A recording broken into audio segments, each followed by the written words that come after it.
Track and field dominates the Horizon League championships. While we sit down with another YSU club. Coming up on the Penguin Rundown.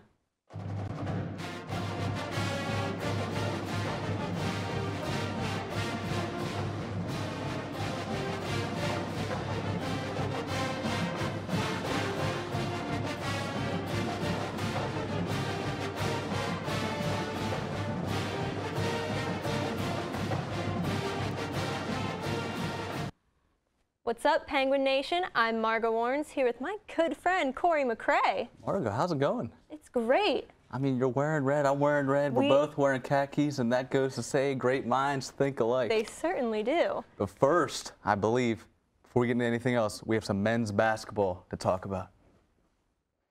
The men's basketball team traveled to the Wolfstein Center this past weekend to take on Cleveland State.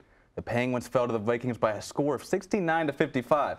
The Penguins will get another shot at the Vikings, though, in the Motor City Madness tournament, which starts tomorrow. YSU earned themselves the 9th seed overall, while the Vikings are the 8th seed. These in-state rivals play tomorrow at 8 p.m. at the Joe Louis Arena in Detroit. YSU enters the tournament with a regular season record of 11-20 and 5-13 in the Horizon League.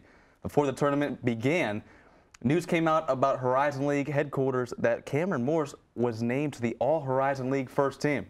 Morse led the league in conference play with 23.2 points per game. He also now ranks 16th on the YSU scoring list with 1,347 points. Finally, the Gwins and Vikings will tip off tomorrow at 8 p.m. Tickets can be purchased through the YSU ticket office, and the game can also be seen on ESPN3 and the Watch ESPN app. The women's basketball team concluded their regular season schedule this past week with 2 games at the Beagley Center. They fell to the Oakland Golden Grizzlies and Detroit Mercy Titans. They will also now head to Detroit to compete in the Horizon League tournament. The Penguins will enter with a 9-20 record overall, which landed them the 8th seed. They will take on the 9th-seeded Crusaders of Valparaiso at 2:30 tomorrow. These two teams split the regular season meetings, with each team winning on their home floors. Before heading to Motor City Madness, though, freshman Mary Dunn was recognized by the Horizon League by being named the 2016-17 Freshman of the Year. Dunn led all freshmen in points per game, field goal percentage, and she was the only freshman in the league to rank among the top 3 scorers on her team. Congratulations to Mary on a well-deserved award. But once again, the Penguins and Crusaders tip off at 2:30 tomorrow and will be broadcasted live on 1390 WNIO, iHeartRadio, ESPN3, and the Watch ESPN app. The 2017 Horizon League Indoor Track and Field Championships now reside in Youngstown, Ohio, after both the men and women swept this past weekend's conference invitational in dominating fashion.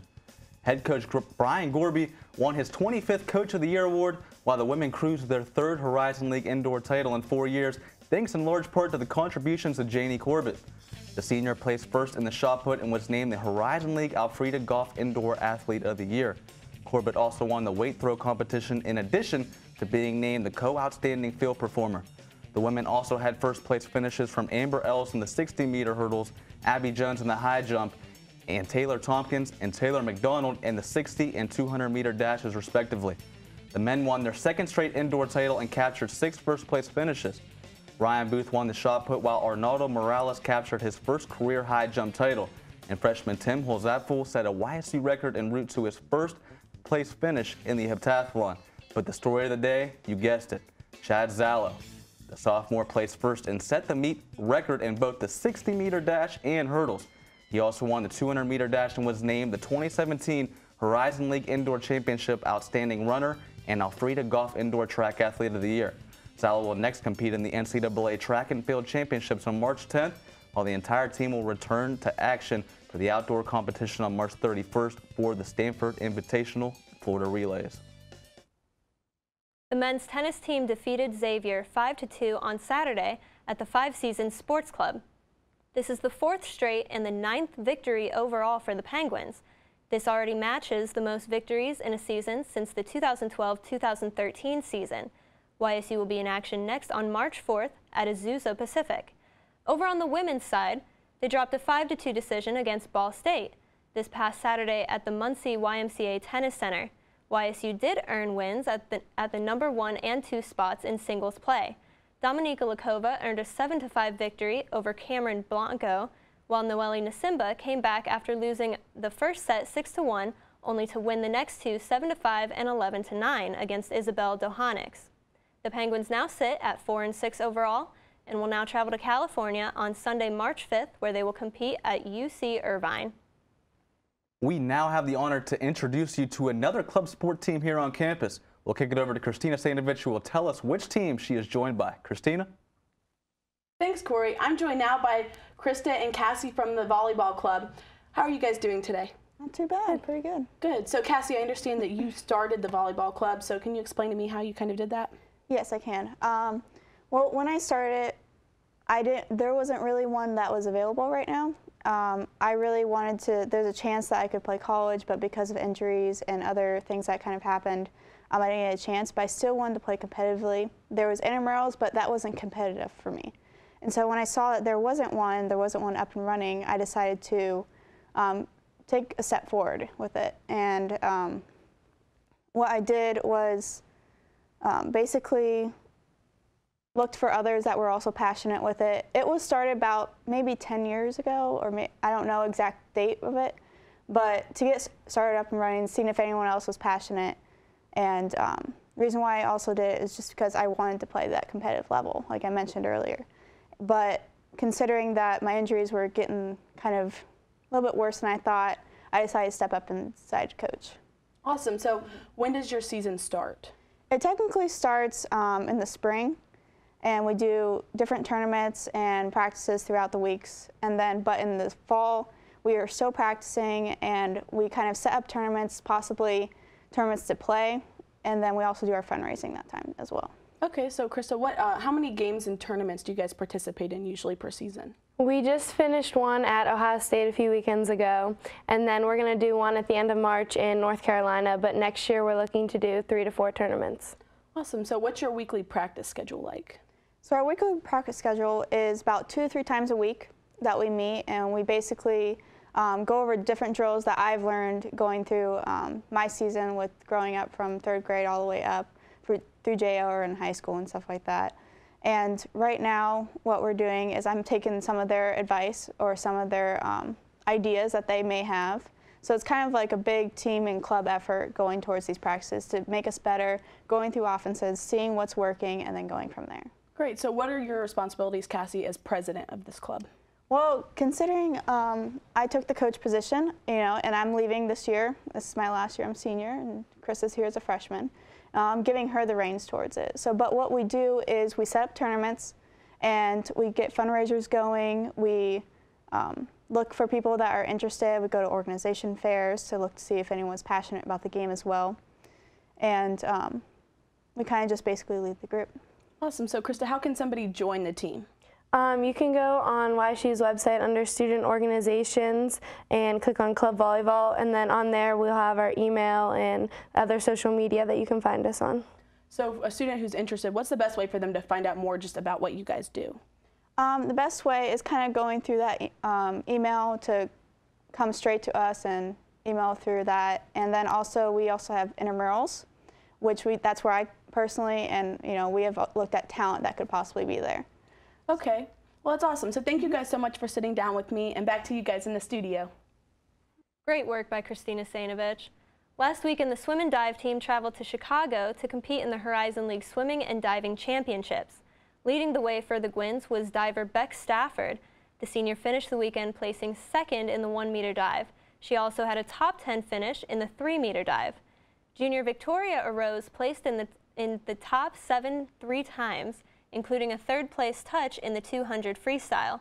Arose now has 7 top 3 finishes at the Horizon League Championships in her career. Congratulations to Beck, Victoria, and the entire swim and dive team on a successful season. The softball team traveled to South Carolina for the Winthrop tournament this past weekend. It was a rough outing for the Penguins as they were unable to get a victory in their 4 games against East Tennessee State, Winthrop, Eastern Kentucky, and Mount St. Mary's. During Saturday's games, junior outfielder Callie Mikovich went 2 for 4 against East Tennessee State with a 2-run homer and an RBI, while junior Stevie Taylor's RBI got the Penguins on the board against Winthrop. Despite their performances, YSU falls to 0-10 on the season. but will be back in action this weekend at the USC Update Tournament at the University of South Carolina. Visit YSUSports.com for live scores, stats, and more information. The baseball team traveled to take on number 17 Georgia Tech this past weekend. The Gwins dropped the first 2 games of the series, but would prevail on Sunday in the series finale. 3 home runs were hit in this game by Penguins. Trey Brittis had a 2-run bomb, while Andrew Kendrick continues his hot start with a 2-run homer, as well to collect his nation-leading 6th home run of the season. And Anthony Rowan hit a grand slam to pick up his first home run of the season to propel the Gwins to a 12-3 victory. Over spring break, the team will hit the road to take on Eastern Kentucky for a 3-game series, then travel to Morehead State and then Richmond to close out the road trip. The Youngstown State Penguins football team returned to the gridiron this week to begin their spring practice schedule. Players went through drills, reviewed plays, and conditioned for the spring season in helmets and shorts. One observation of practice so far was a position change of Ricky Davis. The former quarterback was seen taking reps with the wide receiver group. Now the Penguins have a total of 25 practices this spring, which will conclude with the spring game on Friday, April 7th. You want to support your local YSU bowling team and have fun doing it? The women's team will be hosting a fundraiser on March 25th with a bowling tournament. Penguin Nation is encouraged to get together a 5-person team and compete against each other at the Holiday Bowl in Struthers. The team will also be holding a raffle and auctioning off prizes throughout the event. Space is limited to only 16 teams, so be sure to register by March 22nd by contacting head coach Chelsea Gillum. Her information can be found on YSUSports.com. We are now introducing a new segment on the show called Penguin Athlete of the Week. This week's honors goes out to a sophomore on the women's basketball team who has a better three-point percentage than LeBron James this season. Meet Allison Smolinski. A person's true character is often revealed in times of crisis. This is especially true for Allison Smolinski of the women's basketball team. With 5 different players out with season-ending injuries, Smolinski now sits second on the team in minutes per game. And after averaging just 6 points a game in her freshman season, the junior has blossomed into the team's leading scorer, shooting nearly 10 percentage points better from three-point range and leading all of Division I women's basketball in made three-pointers since January 13th. She attributes much of her success to the help of her teammates. I think I'm not thinking as much out there. I used to think about it too much, like every shot I told myself like it had to go in, but now I just kind of shoot in rhythm, and my teammates do a good job of getting me the ball and all the guards, so it's been good. The sophomore majoring in special education also boasts a 3.38 GPA and hopes to one day become a teacher for special needs children, while also noting the challenges one faces in balancing school and athletics. Yeah, it's pretty tough. Like you were saying, we have a lot of observation hours, so in the morning I have to tutor. They let me go every single day with basketball, but it's tough, like getting up at 7 every day, plus with basketball and then games. But I think I've learned how to balance my time and all that, but yeah, it's kind of tough. She attributes her career path to the coaches and teachers that mentored her during her 4 years at North Royalton High School. Yeah, so in high school, I had study hall and would go in early and work with the special needs kids, and I kind of just fell in love with it and put me in a good mood the rest of the day. And then also my high school coach was a special needs teacher at the middle school, and I would go and job shadow her, and I just kind of knew that's what I wanted to do. I feel like you have to be a very patient person. It takes, I mean, not everyone can do it. I think it takes a special individual, so I think I have that to teach special needs kids. So.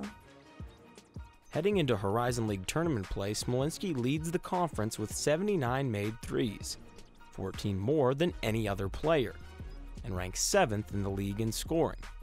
So while her season has been incredible, her future in the classroom is even brighter. Fantastic work by our very own John Giraldi. Well, that about does it here for us at the Penguin Rundown. For news, highlights, and more, make sure you check out YSUSports.com. And be sure to follow us on Facebook, Twitter, Snapchat, and Instagram at Penguin Rundown 1. And make sure you have a safe spring break. I'm Margot Warnes. And I'm Corey McCrae. We'll see you next time.